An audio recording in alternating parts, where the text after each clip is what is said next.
Greetings, Tecmo Super Bowl fans. Today we have a matchup between Nelson79 and Old Dirty Tecmo. The New Orleans Saints for Nelson and Tampa Bay Buccaneers for Old Dirty Tecmo, or ODT. This is a matchup I don't think I've seen called in any tournament matchup. I know that, typically speaking, as you kind of go up and down the rankings, Tampa Bay seems to be much higher in this, although you do have some potential hitting power concerns with the defensive line and linebackers against this team. But typically speaking, you would think that Tampa Bay has a lot more advantages than disadvantages in this one. Mainly the ability to control the passing of both quarterbacks on the Saints with Haddix. And just there we see right away a throw to a covered receiver is picked off by the Buccaneers. Truly, the Saints really lack quality quarterback play, and as interceptions go, the Bucs are top-notch. So it looks like ODT is able to break away there with Testaverde. Tries to throw up the carrier, but the throw is out of control, out of bounds. We have an offset I formation. Pat Swilling is selected here on defense. This is pass two, and really this is the Buccaneers game. Send receivers down the field and then run with Vinny once you're out of position. He has the second fastest maximum speed in the game, tied with Rodney Peete at 31, second only to the legendary Ultimate Weapon QB Eagles. A little unfortunate Tecmo luck there. Wide open receiver gets can't get the ball to him, gets deflected by the defender. Steve Christie, one of the top field goal kickers in the game. No trouble getting that one through. Old Dirty Tecmo starts this one 3-0. So ODT is up a possession already. Nelson started with the ball. Now let's look at the strength here of the New Orleans Saints. You've got the return game, which is determined by the right tackle on offense, and when you pair the hitting power of a Craig Hayward, he is actually the best kick returner in the game as a result of that. Fortunately, can't make it really work for his advantage on this possession. We're looking at a 2nd and 7, run 3 is the call. Haddix making a great diving tackle, nice play by ODT there to keep this third down, and now anything could happen on third down. This time Levi going with the draw play shotgun on a run 4, not something you see too often. Levi is known for putting in plays that people have written off as just not good ideas. Called play, that pass gets deflected at the line, and I tell you that's probably the best thing that could have happened there. Haddix was in perfect position to knock down or jump pick that pass to, this time Nelson keeps it to the bottom. We've got third and manageable. You got to be real careful here. And that's got to be frustrating. Potentially could have ran for a first down or gotten close to it. Now he takes the sack, and now he's punting it away. He's already down in possession.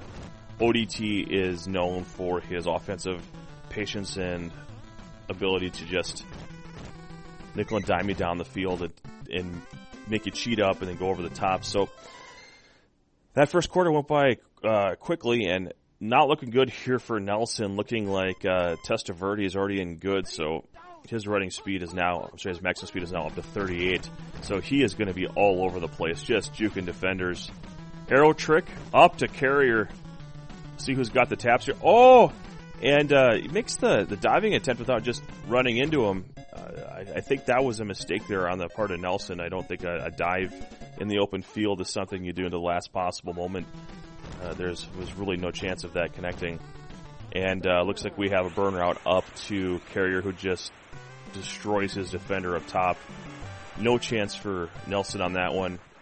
Testaverde is looking real good right now, and we have ourselves a 10-0 game just like that. A lot of football to be played here. Anything can happen. A big return here from Hayward would certainly change the outlook of this game. But so far, Nelson has not been able to get anything going offensively. And this looks like a good return. Gets caught by that diving defender. That drone just right frame there. Could have seen a tapping situation. It doesn't look like Nelson has a slight tapping advantage. We'll see if that holds up throughout the game. But he did beat ODT 98 there on that last grapple. Everyone's covered here. And Nelson not taking his yards, trying to go over the top. Risky here. Very lucky that was not intercepted. Again, you can't really rely on just throwing it up against this secondary, even if Haddix isn't in there. Pass control of this team is just too much of a liability. And now we're looking at 4th and 11, and Levi is under the field, is now thinking point differential, and what can he do here to get back at it? Maybe he'll get a fumbled punt or something like that. So we've got Cobb on the return.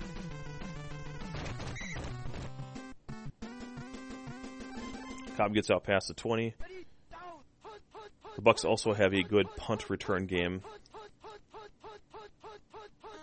Pat Swilling on defense. Gary Anderson looking real fast here. Nice run. About 25 yards on that play. So far the line is not a problem for him. Testaverde calls his own number, and he's so fast right now with his good condition.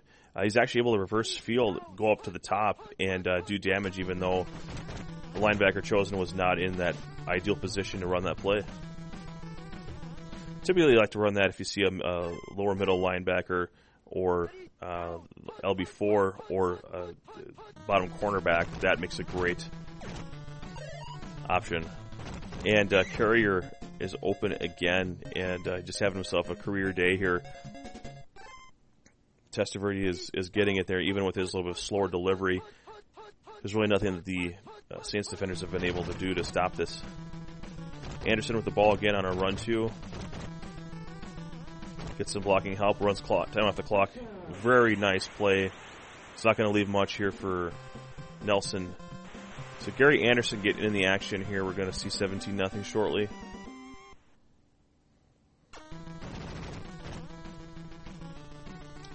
Nelson desperately needing a big play here on the return. And it doesn't take much. The hitting power on this defense is not much. So if he can avoid getting dive tackled, it's a whole other world. But he gets grappled there. Right guy got a hold of him. Wasn't a popcorn. And we're entering halftime here. So, and Nelson has not been able to crack the defense. And what I think when you're using a team like the Saints, you have to be able to lean on that running game. You have to have success there. And when you have the quarterback play, I think you're calling pass to run with the quarterback, not necessarily to throw the ball. And I think that's what's hurting him right now, is that he's gone back a couple times and taken some poor sacks in the situation. So on top of getting that end of the half touchdown, ODT now has the ball again to start the second half. He has some players in bad condition in the skill position area. And from a ball control standpoint, he may elect to put some other people in place. Looks like we have Anderson and Carrier in the receiving slots, Cobb on the outside for blocking, Hall in that wide receiver 2 spot. Going to provide some hitting power as well as some reasonable amount of speed at the bottom there, depending on the play called. For RB2, I'm sorry. And ODT wisely takes this out of bounds. See, Hall is actually positioned up top there in that play.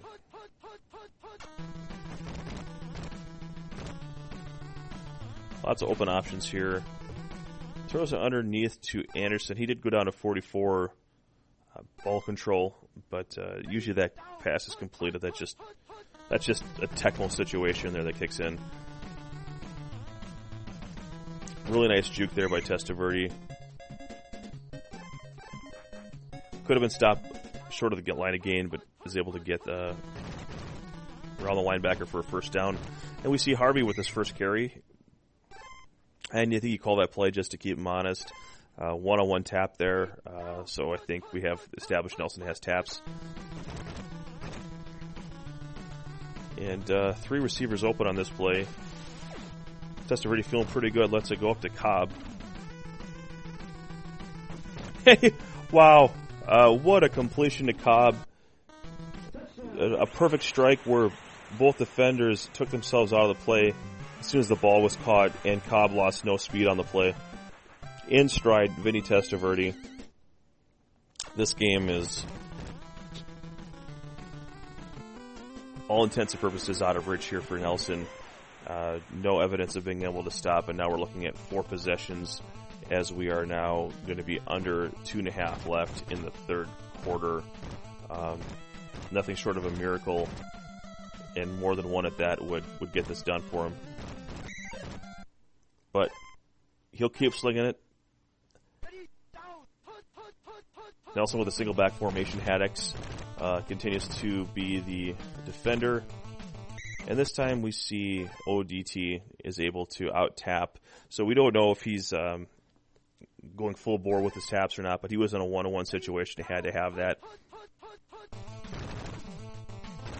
Nice run, though, by Nelson. And this time he does out-tap ODT at the bottom there with run 1 and is able to get out of bounds. So, first down is always the first step. Nice job. That dive speed from Haddix is quite deadly. And that's one of the things when you take those draw plays is you're in a situation there's not a whole lot of room to run. And if there is, it's all behind the line of scrimmage. He's able to position himself in that right alley and take care of business. So Haddix continue to be a force. And now we have another situation where he's throwing up against that secondary, and jump picks are always likely with the pass control differential between the interception rating. And we see another jump pick there from the Tampa Bay Buccaneers secondary, which is something we've seen in this tournament. This is why pairing the Buccaneers against low pass control quarterbacks puts severe pressure on the patience of anyone going against Tampa Bay. So up to Carrier, and Carrier continues to have a monster game. And if anyone's wondering here why ODT at this point would be chucking bombs down the field, this game, this tournament, is all about point differential as far as where you're going to be seated once the record is established. So almost another touchdown just over the outstretched arms of the receiver, and interception. So really the first break of the game for Nelson as we enter the fourth quarter here. 0-24. Nelson has a lot of work to do here to get on the board. And another called play. And the playbook is very limited at this point.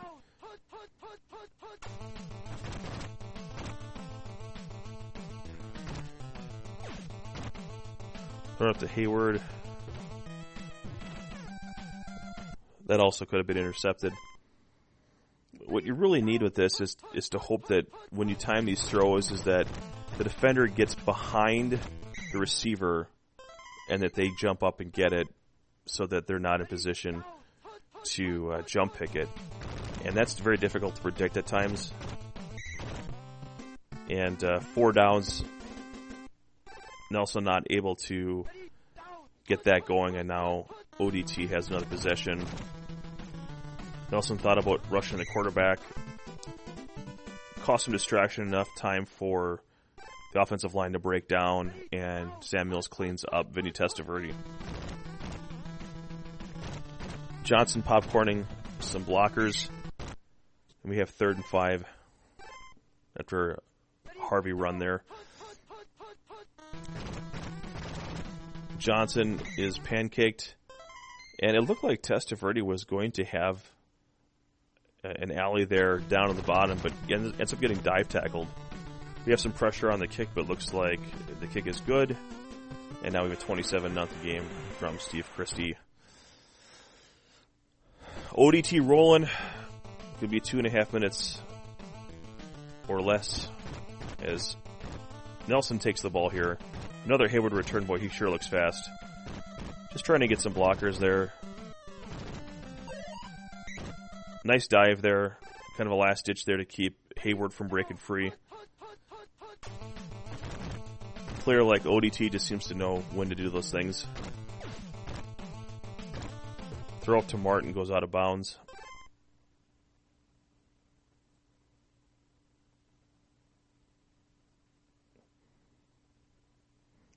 And if you want a chance to score some points here, something like you got to get some more speed on the field to get those receivers down the field.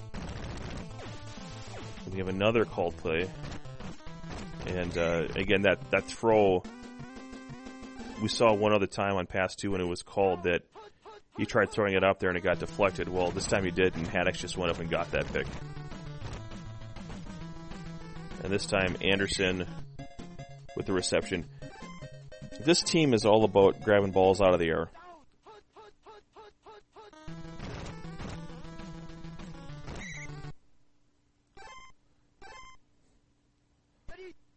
Two-yard run there. Johnson is still the defender chosen here. Carrier's open, and now we just see Vinny taking what he can get. And 3rd and 4 here. I guess you're going to see something like Vinny use his speed here. And Vinny being patient, avoiding drones into the end zone. I don't know what the over-under on this was, but got a feel for Levi. Levi, super solid guy, good friend of mine.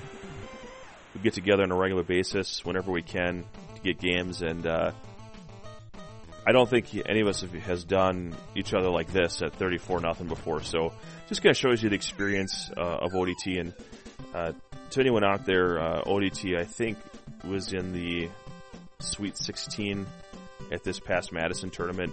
I think he was within like one crazy play of beating Orenga to get into the Elite 8. So no slouch here, ODT.